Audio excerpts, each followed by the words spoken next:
Hello guys, good morning. So ayan, nandito tayo sa likod bahay. Ano ba yung gagawin natin dito sa likod bahay? So ayan, bali magkakaroon ulit tayo ng tour. Ulit, kasi last time, a year ago, nagawa ko na yata to. So this time gagawin na naman ulit natin. Last year kasi guys, hindi sila namulaklak or yung mga puno ng lansones, hindi siya namunga last year. So ngayon, meron siyang mga bunga.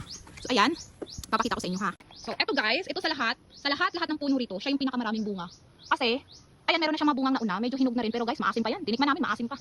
So ayun din, sa areang yun, meron din siya, ayan. Pero kung nakikita nyo, wait guys, yun talaga, oh, ayun, maliliit pa sila.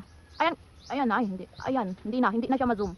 So, ayan guys, sa lahat, ito yung pinakamaraming bunga. Ibalik natin siya sa ano. Ayan, kasi punong-puno yan. So, let's go naman sa iba. Ayan, namunga na siya guys. Pero iba yung ano kasi ng bunga niya ngayon kasi siguro sa panahon. Sa panahon siguro, hindi siya masyadong ma-juicy or hindi namin siya dinidiligan. Ay, mahirap talaga guys pag walang dilig, diba? Ayan, hanggang papunta doon. May iilan, so yung dito naman sa likod, may iilan. Galing na ako dito kanina.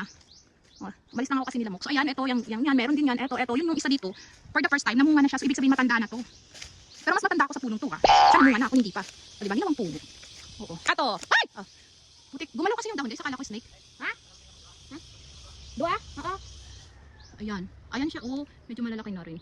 Gagi guys. May gumalaw kasi doon. Yan o yung dilaw na dahon na yan. Akala ko ahas. Kaya napatili ako. Nervous na talaga ako. So first time niyang bumunga. Yan. First time niyang bumunga. Tapos ayan. Ito first time din yata niya. Unang bunga niya rin. Ito sila namunga na nung nakaraang taon pa. Pero last year nga wala silang bunga. Okay. So dito, may nakita ko dito prutas din eh. Alam mo prutas to. Yung ano, hindi ko alam kung ano to. Pero nakatikim ako nito doon banda sa ano, sa may Sampalok, diri sa Amon, sa ano. Sa area ng Sampalok dito. Kaya ni iya po na higay mga tunok-tunok tag ni ho. Ano, higay na kayas-kayas. Higay na kayas-kayas dito sa area. So ina siya. Tapos igod na siya bunga. Nakatilang na ako niya pero nalimot kita ko ng iyangayan. Bilog siya. Pinto ko ini pag na-imagine ko gid siya kung ano ni siyang ano, prutas. Ilang kapinto kung ano ho. Kulay violet ina siya pag nahinog pinto ko gid ina. Tapos ina yan kuan. Puno. So kana mabalik na kita. So, ayun guys, yun lang. So, balik na tayo. Baka papagkamalan na naman kita ng gapangawat. Ano guys? Ayan lang. Hindi pa rin ako kamupun sa gapangawat guys. So, ayan. Tara na. At baka magkatotoo yung ahas. So, ayan. Ayan o. Nakikita na natin yung resulta ng ating skincare no. Hindi matutuwa si Apam dito. Okay. So, ayan. Sa skincare na ginagamit ko guys. Nasa mga past video ko lang yan. No, diba? Pero yung gusto ko talaga mawala is yung pecas ko. Isa yan. Pickles. Whatever is that. Okay. So, ayun na. Namunga na sila. O, diba? Pero matagal pa yun. Matagal pa yung ano yan. Oo. Sa susunod talaga, anuhan ko na siya.